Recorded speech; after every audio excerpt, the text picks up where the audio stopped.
आपने बहुत सारे मिस्टीरियस वाक़यात सुने होंगे, लेकिन कभी आपने सुना है कि कोई घूस शिप भी हो सकती है? जी हाँ, घूस इंसान हो सकते हैं, स्पिरिट्स हो सकती हैं, घर हो सकते हैं, तो शिप क्यों नहीं हो सकती?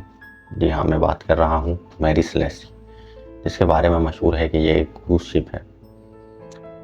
दरहकीकत इसकी स्टोरी मिस्टीरियस ज़्यादा है और घूस से रिलेटेड इतनी ज़्यादा इसमें मेरे को जो है एविडेंसेस तो मिले नहीं है, लेकिन फिर भी मैं आपको शेयर करूँगा इसकी घूस स्टोरी के बारे में कि इसको घूस स्टोरी क्यों कहा जाता है।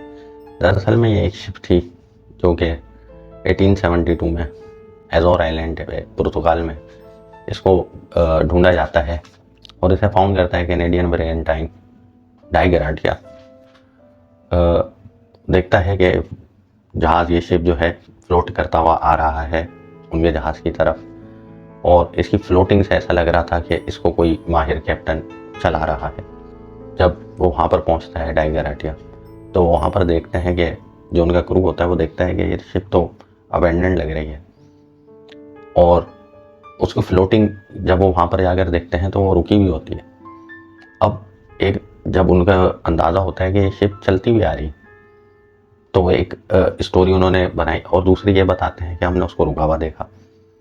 यहाँ पर इसके जो मिस्ट्री मिलती है वो थोड़ी घूस से रिलेटेड ज़रूर है कि एक शिप जो चलती हुई आ रही है उसको उन्होंने करीब जाकर रुका हुआ पाया। खैर, समंदर में जो हेलुसिनेशन है वो हो जाते हैं, आपको ऐसा लगता है कि वो चीज़ चलती हुई आ रही है और जब आप करीब जाते हैं तो वो स्टिल वहाँ पर स्टक होती है, लेकिन ये हेलुसिनेशन नहीं थी उन कैप्टन के मुताबिक, क्योंकि वो एक बहुत ज़्यादा एक्सपीरियंस कैप्टन थे, उन्होंने जो है बहुत सफ़र करा हुआ था, तो उन्होंने बताया कि मैंने इसको चलते हुए देखा। खैर, ये एक दीगर टॉपिक है और इस पर बहुत बड़ी बहस हुई थी, हम इस बहस में नहीं जाते।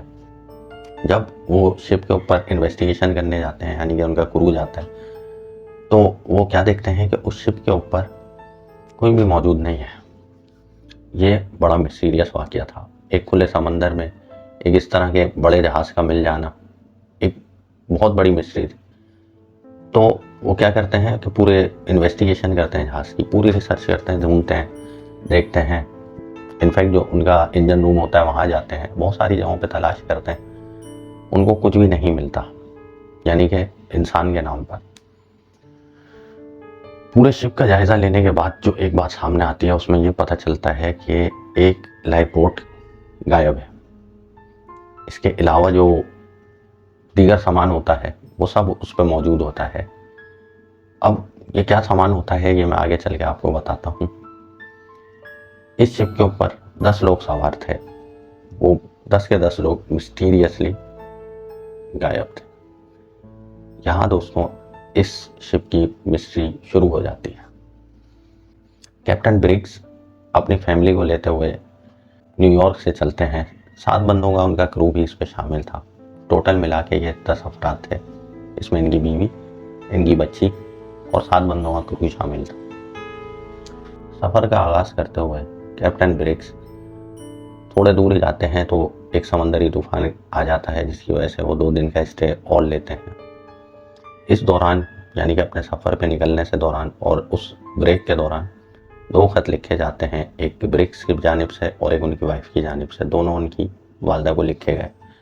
उसमें सफ़र का हाल अहवाल बताया जाता है और बताया जाता है कि हम सेफली पहुंच जाएंगे। 2 दिन के उस तूफान के बाद दोबारा से ब्रिग्स अपने सफ़र का आगाज़ करते हैं। इस जहाज़ के ऊपर लोड था 1700 बैरल अल्कोहल, और इनको ये शिपिंग करनी थी विद इन 8 to 9 डेज। इनको अटलांटिक ओशन में सफ़र करना था, तो इन्होंने अटलांटिक ओशन में रास्ता इख्तियार करते हुए अपना सफ़र शुरू करा, और ये इनकी लास्ट साइटिंग थी उस आइलैंड पे। इसके बाद ये 10 अफराद ताहाल मिसिंग हैं और ये एक अनसॉल्व मिस्ट्री रही है। अब इनके साथ क्या हुआ, इसकी बहुत सारी जो है लोगों की मिथ्स, इन्वेस्टिगेशंस, बहुत सारी रिपोर्ट्स मिलती हैं, जिसमें बहुत सारे लोगों ने अलग अलग राय दिए हैं कि इनके साथ ये वाक़यात हुए, इनके साथ वो वाक़यात हुए। लेकिन जो इनकी अनसॉल्व मिस्ट्री है वो अनसॉल्व नहीं रह गई। उसके आज तक कोई एविडेंसेस नहीं मिल सके कि इनके साथ हुआ क्या था। बहुत सारे लोगों ने इसके बारे में कहा कि ये जो कैप्टन ब्रिग्स थे ये भी करप्शन में इन्वॉल्व थे और इन पे कुछ करप्शन के चार्जेस भी थे, जिसकी वजह से उन्होंने अपने क्रू को मार के और एक लाइफ बोट उठा के उसमें अपनी फैमिली को लेके इस शिप पे से चले गए। इस बात में वजन बहुत था, यानी कि इस स्टोरी पे लोगों ने बहुत ज़्यादा ट्रस्ट करा कि हो सकता है कि ये पॉसिबल हुआ हो, लेकिन 7 लोगों का कत्ल कर देना और मिस्टीरियसली कत्ल कर देना, यानी कि उस जहाज पे कोई एविडेंसेस नहीं मिले कि किसी को इस पर मारा गया, तो इस बात को जो है रद्द कर दिया गया कि हो सकता है कि गलत बात हो। क्योंकि अगर किसी इंसान का अगर ऐसा ख्याल होगा कि वो 7 लोगों को कत्ल करने आ रहा हो तो वो अपनी फैमिली को लेके क्यों शिप के ऊपर सवार हो, वो ये काम अकेले करना चाहे। और भी बहुत सारी इसकी बातें मालूम हुई कि ये गलत वो है, क्योंकि जो उन्होंने अपनी वालदा को खत लिखे तो उससे ये साबित हो रहा था कि ये एक असल सफ़र करना चाह रहे थे और उन पर कोई बेसिकली करप्शन के इतने ज़्यादा चार्जेस भी नहीं थे। आगे बढ़ते हैं। जो नेवी की रिपोर्ट थी उसके मुताबिक ये थंडर स्टॉर्म से टकराया है मैरी सेलेस्ट, और जो उनका क्रू था उन्होंने डिसीजन लिया कि हम शिप के से जो है लाइफ बोट में ट्रांसफ़र हो जाते हैं। ये बात भी वजनदार थी, लेकिन मैरी सेलेस्ट की हालत देख के जो दूसरे कैप्टन थे उनके मुताबिक मैरी सेलेस्ट किसी समंदरी तूफान से नहीं टकराया। मिस्ट्री और उसके ऊपर मिस्ट्री ये कभी सॉल्व नहीं हो सकती। दोस्तों, जिस स्टोरी का मैं आपसे जिक्र कर रहा हूँ ये एक बहुत मोस्ट पॉपुलर स्टोरी है और इसके ऊपर कई फिल्में बन चुकी हैं। द गूस शिप एक मशहूर फिल्म है जो इसके ऊपर बनी हुई है। इसके अलावा अगर आपने पायरेट्स ऑफ कैरेबियन देखी है तो उसमें गूस शिप का जो कॉन्सेप्ट लिया गया था वो भी इसी मैरी सेलेस्ट से रिलेटेड है। उसके जो डिज़ाइनिंग है वो तक भी उन्होंने कॉपी किया है मैरी सेलेस्ट से। तो ये एक बहुत पॉपुलर स्टोरी है, इसके ऊपर बहुत सारी रियल स्टोरीज लिखी गई हैं। इसके अलावा कई मैगजीन में इसके आर्टिकल छपे हैं, कई डॉक्यूमेंट्रीज इसके ऊपर बन चुके हैं और ये एक बहुत पॉपुलर मिस्ट्री है।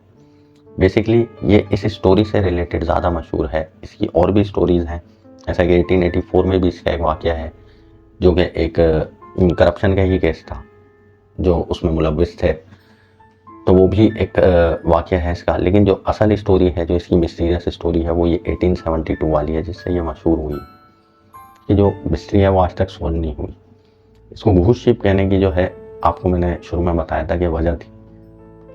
दरअसल लोग कहते थे कि इस शिप के ऊपर एक कर्ज है और लोगों के जो मिथ है वो यानी कि रियलिटी से करीब थे और कुछ कुछ सच्चाई थी उस बात में। उसकी वजह थी जैसा कि इस शिप की बिल्डिंग थी ब्रिटिश दौर की और कनाडा से इसको बनवाया गया और ब्रिटिश दौर में इसने, जब इसका नाम अमेज़न था तो इसने अच्छा खासा सफ़र करा, वहाँ पर भी कनाडा में भी चली। उसके बाद ये रजिस्टर्ड होके अमेरिका में आती है 1868 में और उसके बाद इस पर कई कैप्टनों ने काम करा। तो इस शिप ने एक तो सफ़र बहुत ज़्यादा करा था और दूसरा इसके ऊपर बहुत सारे कैप्टन बदली हो चुके थे। लोगों के मुताबिक कोई टिकता नहीं था इस शिप के ऊपर। तो जो सेलर्स है उस वक्त के उनके मुताबिक ये एक कर्ज शिप है और वो सेलर्स तो आज तक भी बोलते हैं कि हमें मैरी सेलेस्ट दिखती है। तो ये एक बड़ी मिस्टीरियस बात है कि एक ऐसी शिप जिसके बारे में मशहूर हो कि वो गूस शिप है और उसको देखना। अच्छा, इसमें बहुत सारे सेलर्स ने यानी कि अभी रिसेंट दौर के अंदर जो है कुछ शिप्स की पिक्चर्स ली हैं और बताया गया ये मैरी सेलेस्ट है। अब खुले समंदर में शिप के ऊपर आप पिक्चर लेते हैं, एक तो वो विजिबल अच्छी नहीं होती, दूसरा ये कह देना कि वो मैरी सेलेस्ट है उस पर भी कोई यकीन नहीं करेगा क्योंकि बहुत सारी शिप्स जो हैं वो एक ही शेप की होती हैं। तो अब हो सकता है कि आपको कोई अबेंडेंट शिप ही मिली हो लेकिन वो कोई हादसे का शिकार हुई हुई शिप हो, तो उन स्टोरीज पे कोई यकीन नहीं करता था। बाकी जो इसकी रियल स्टोरी जो थी वो मैंने आपको बताई और जो इसकी मिस्ट्री है वो एक अनसॉल्व मिस्ट्री है। ताहाल इसका कोई पता नहीं चला कि कैप्टन ब्रिग्स की फैमिली और वो 7 बंदों का क्रू कहाँ गया। ना कभी वो मंजर आम पर आए, ना कभी उनकी बोट मिली, कोई भी जो है एविडेंस आज तक उनका मिल नहीं सका। अगर आपको ये वीडियो अच्छी लगी है लाइक करें, शेयर करें, सब्सक्राइब करें और आगे भी इसी तरह के मिस्टीरियस वाक़यात देखते रहें।